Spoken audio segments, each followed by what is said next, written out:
Tamara had long suspected that her husband was cheating on her. His late nights, frequent business trips, everything pointed to sad thoughts. One day, she confronted him directly. "Do you have a lover?" Her husband didn't say anything, just smirked and looked at Tamara with disdain. At that glance, Tamara involuntarily shuddered. Yes, her husband was cheating on her, and clearly with some beauty, and here she was at 40, somehow faded, with some extra weight gained due to treatment after a serious illness. But still, could her husband treat her like this? They had been together for almost 18 years. They had a son who recently entered the 10th grade. They were a family. Everything was resolved in one day. Tamara discovered red, bright, and repulsive lipstick on her husband's shirt. In anger, she approached her husband, who was sitting on the couch watching TV, and threw the shirt in his face. "Let your new lover wash this," she cried in tears. The husband looked at the shirt, then stood up, approached Tamara, and said with malice, "You're still upset. I provide for you, be thankful for that. She's a beautiful woman, unlike you. Younger and smarter. Is her name Julia? Finally, you admitted it. A beautiful woman? She's destroying our family. Sasha, how could you? We've been together for so many years. What is lacking for you?" she whispered. Tamara was shocked by her husband's reaction. He didn't lie, didn't justify himself. He looked at her with undisguised aggression. "What is lacking for me?" He repeated, then added, "Have you looked at yourself in the mirror lately? Disgusting to look at you. That's it, I'm done with you." And he immediately started packing his things, shouting offensive words at Tamara. She, powerless, collapsed on the couch and just watched as Sasha threw his things into a suitcase, tears rolling down her cheeks. The most hurtful part was that she couldn't say anything to him. Struck in the heart, Tamara lost the strength to resist. "And that was it," emphasized her husband. "We'll forget everything between us." But they had such a strong love. Sasha came to the city from a distant village, studying to be an economist. He met her in the library. They were studying for exams next to each other. Sasha asked her something, then they chatted at the bus stop. They started dating and eventually got married. They lived in the apartment that Tamara inherited from her late grandmother, a good 3-room apartment in the city center with high ceilings. They were happy here, and after the maternity ward, they brought Misha, their son, here. Everything was normal for them, and suddenly, it seemed, Sasha went mad. "I don't claim the apartment," he threw over his shoulder as he exited the apartment. "I'll explain everything to Misha later." Tamara shuddered at these words. Yes, how would their son perceive all this? He's going through adolescence. Emotions are overwhelming. Thankfully, at least he didn't witness this ugly scene. He was at a summer camp. Tamara spent the whole night without sleep, crying, pitying herself. But it was especially difficult when she imagined the conversation with her son. Misha loved his father very much, and the betrayal hurt him deeply. And in the morning at work in the publishing house, another blow awaited Tamara. The boss called her into the office and informed her that their organization no longer needed her services as a proofreader. "Tamara Andreevna, understand, we have cutbacks, optimization.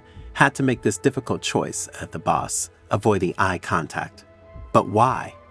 "I've worked here for 15 years, exclaimed Tamara.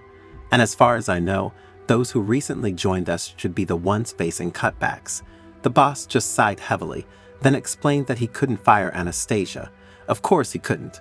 Naskia was the daughter of a high-ranking official in the local government. Tamara realized that even if she tried to defend her rights, she wouldn't achieve anything. And if they kept her in the publishing house, they certainly wouldn't make her life easy. "Don't worry so much," the boss hurriedly explained. "There are so many opportunities now. Visit the editorial office, the library. Eventually, you can find remote work. Meanwhile, you can work calmly for the next 2 weeks." Tamara looked at him grimly, said nothing, and left the office, slamming the door. What library? She was an excellent specialist in her field.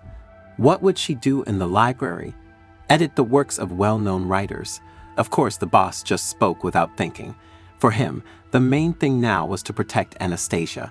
Tamara worked the 2 weeks she was given. During this time, she was in a kind of stupor.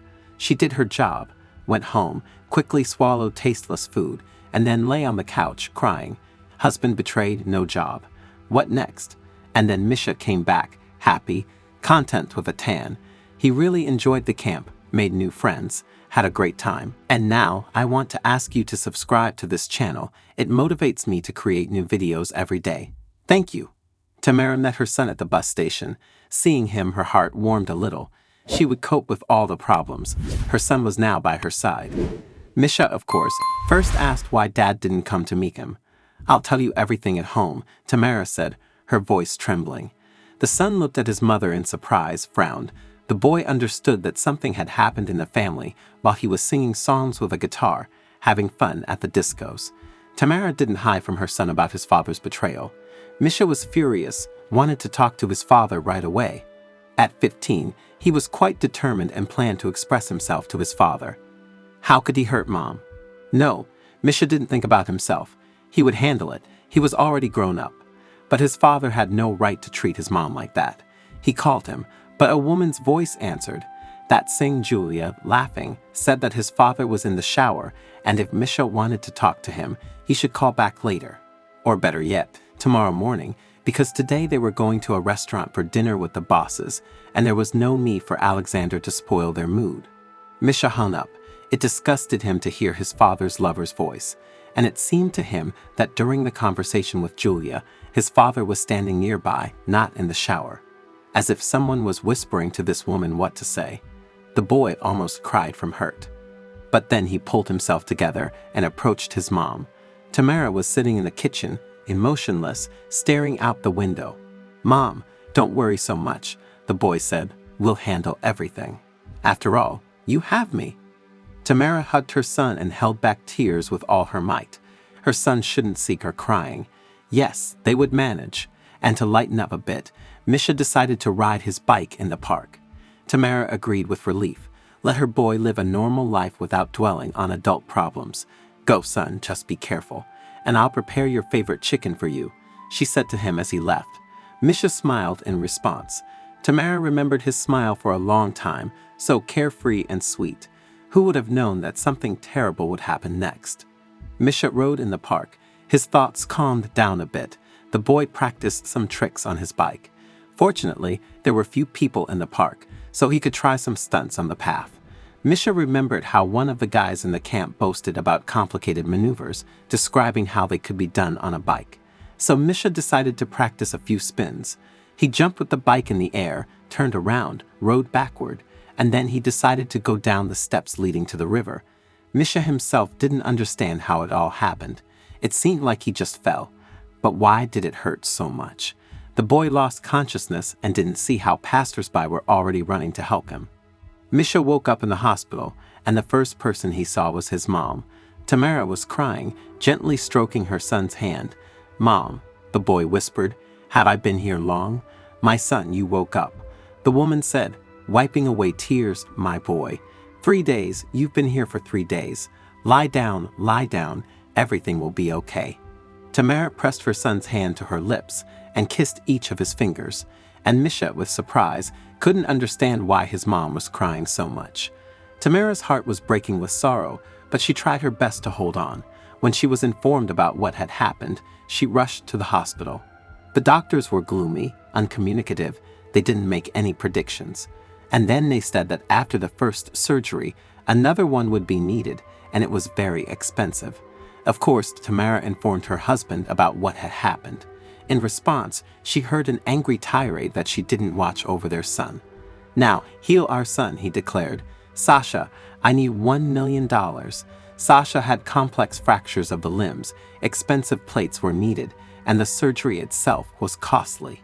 Ignoring his words, Tamara replied, "And where am I supposed to get it?" "I'm not a millionaire, do you think?" Her husband exclaimed. "Sasha, this is our son. By the way, why haven't you been to the hospital yet? I have business and a new family." Her husband barked and hung up, and Tamara listened to the short beeps in horror, realizing that her husband had traded their son for some flirt. But putting aside all resentments, forgetting about her own pain, she started thinking about how to help her son. The surgery was urgently needed, and if it wasn't done now, Misha had little chance of standing on his feet. Tamara tried to borrow from acquaintances, but no one had such a large amount of money. She turned to the bank, but now the woman was unemployed. No one would give her a loan. The only friend, Luda, a realtor, blushing and apologizing, suggested one option. Tamara, you need to sell the apartment. It's registered in your name. Thank God, your Sasha has nothing to do with it, she said. There's no other way, Tamara knew. Luda raised 2 children alone, tried to earn a living with all her might. Her business didn't bring in much income. Luda, where will Misha and I live? Tamara was bewildered.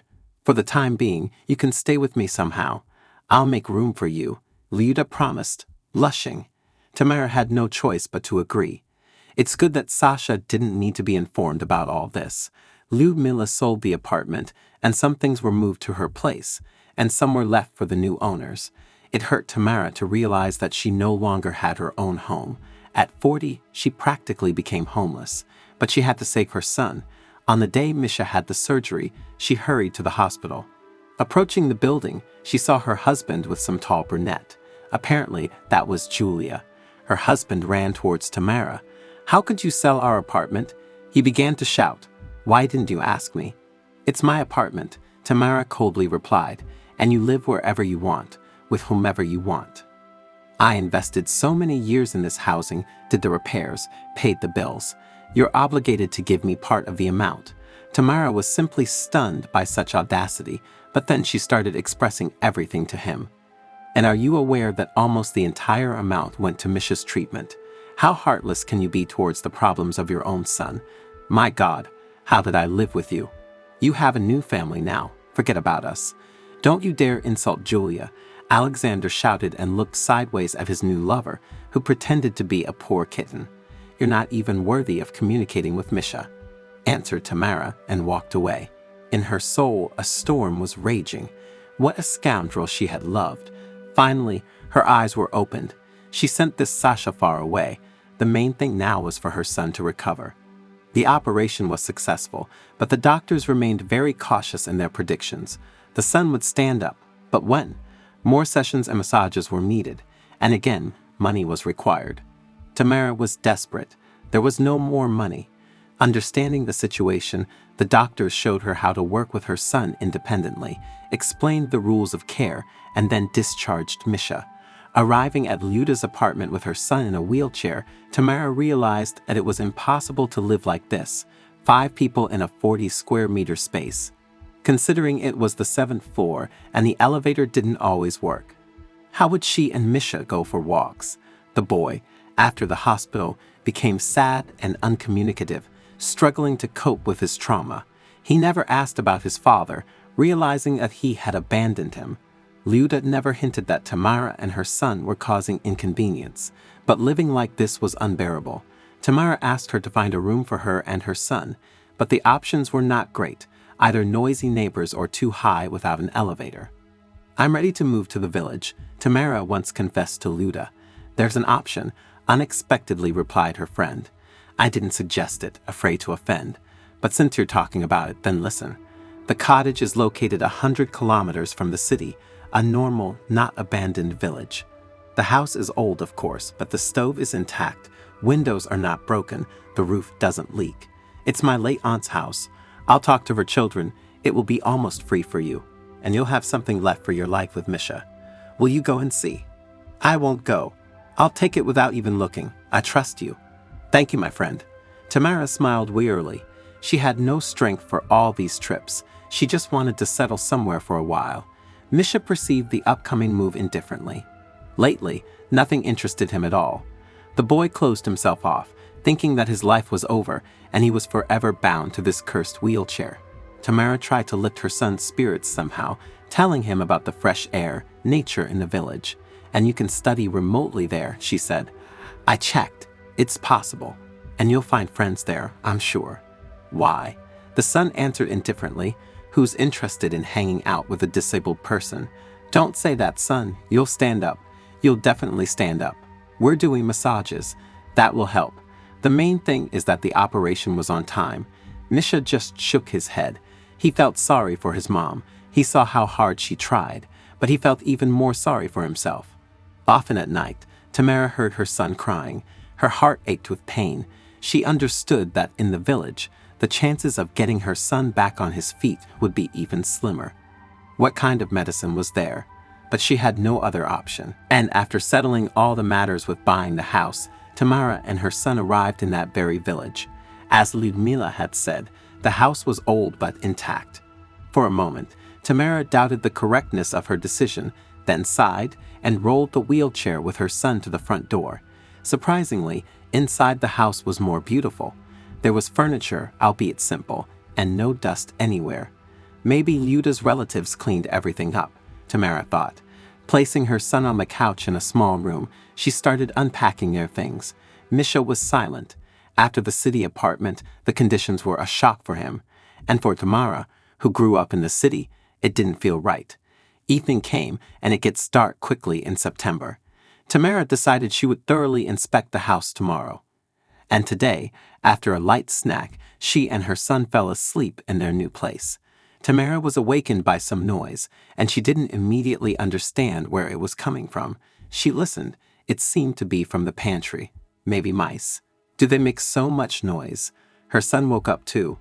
"Mom, who's there?" he asked anxiously. "Call the police." "What police, son? They will take a very long time to come." Armed with an iron shovel, Tamara decided to check herself who was making noise in their pantry. She quietly went into the corridor and turned on the light, and then looked scared at the person standing opposite. It was a 15-year-old girl, the same age as her son, dressed in some old jacket and a worn-out robe peeking out from the jacket. Her hair was carelessly pulled into a ponytail. The girl looked scared as she glanced at the owner. "Who are you?" Tamara finally asked. "I'm Katia," the girl barely uttered. "Please don't send me away. Can I spend the night in the pantry tonight? And I won't come tomorrow." "I don't understand anything. Where do you live? Where are your parents?" Misha, worried about his mom, managed to move into the wheelchair by himself for the first time and also appeared in the doorway. Seeing the boy in a wheelchair, the girl got embarrassed and paled. "Sorry, I'll go. I'm sorry to bother you," she mumbled. "Wait," Tamara said decisively. "Let's go to the kitchen, we'll have tea, and you can tell us what you were doing here." Blushing and embarrassed, Katia then explained that she had often been coming to this house in spring. The thing is, her mom died last winter from a severe illness. The girl stayed to live with her stepfather, who drowned his sorrows in alcohol. Nights at home were so disturbing that the girl couldn't stand to watch it. So Katia found this little house. There was another door in the pantry, and through it, Katia entered. She tidied up, almost played the role of a mistress. She heard from the villagers that some city woman bought the house, but she hoped that the woman wouldn't move in soon. But everything happened differently, and tonight the stepfather completely lost his mind. First, he drank, and then he started breaking into her room. Katia ran away and decided to spend the night quietly in the pantry of the already inhabited house. In the darkness, she accidentally knocked over some basin. "Horrible." Tamara shook her head. "How you live like this? Don't you have any more relatives?" "No," one sighed Katia, "and I won't go to the orphanage." "Okay, sorry, I have to go."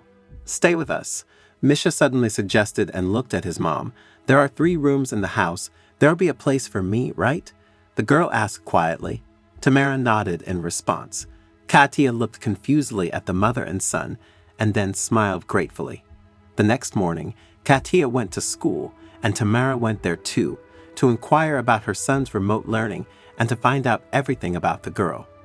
The school director said that Katia was a good girl. It's a pity about her. No one reported on the stepfather's behavior yet, but it seems necessary. "Let her live with us for now," Tamara suddenly suggested. The director was surprised but agreed. So Katia stayed in Tamara's house, and the stepfather didn't care.